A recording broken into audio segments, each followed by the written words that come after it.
समुद्री नमक यानी कि सी सॉल्ट एक बहुत ही अचूक उपाय घर की नेगेटिविटी को ख़त्म करने का या घर की नेगेटिविटी को कम करने का।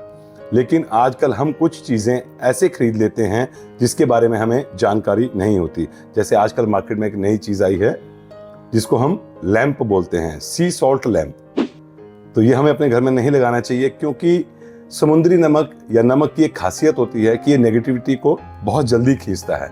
लेकिन अगर कुछ समय बाद उसको प्रवाह ना किया जाए या उसको फ्लश आउट ना किया जाए, उस नमक को फेंका ना जाए, तो वही नमक जितनी भी उसने नेगेटिविटी अपने अंदर खींची है उसी नेगेटिविटी को वो रिलीज करना शुरू कर देता है, जिसके कारण फिर से घर में नेगेटिविटी फैल जाती है और हमारे घर में उसके दुष्प्रभाव होने शुरू हो जाते हैं। तो ध्यान रखिए, कोई भी चीज़ ऐसे ऐड देखकर मत लीजिए, पहले उसके बारे में जानिए, उसके बाद ही उसका इस्तेमाल करिए। हम समुद्री नमक बड़े आसान तरीके से भी इस्तेमाल कर सकते हैं।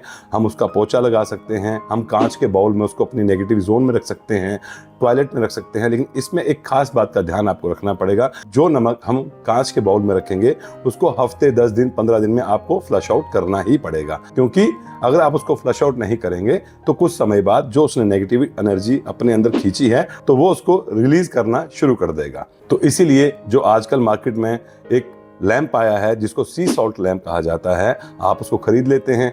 अब वो लैंप पता नहीं कितनी जगह से होकर आया है, शॉप से होकर आया है, गोडाउन से आया है, उसने वहाँ की नेगेटिव एनर्जी खींची है, सब आपके घर में कुछ समय बाद वो रिलीज करना शुरू कर देगा। तो कोशिश कीजिए आप इस लैंप का इस्तेमाल ना कर एक सिंपल सी सॉल्ट मंगाइए, उसका घर में पोंछा लगाइए, 15-20 दिन में एक बार पोंछा लगाइए, या फिर ऐसे ही जैसे बताया गया है कि कांच के बाउल में आप अपने इसको नेगेटिव जोन में रखकर 10-15 दिन बाद उसको फ्लश आउट कर दीजिए।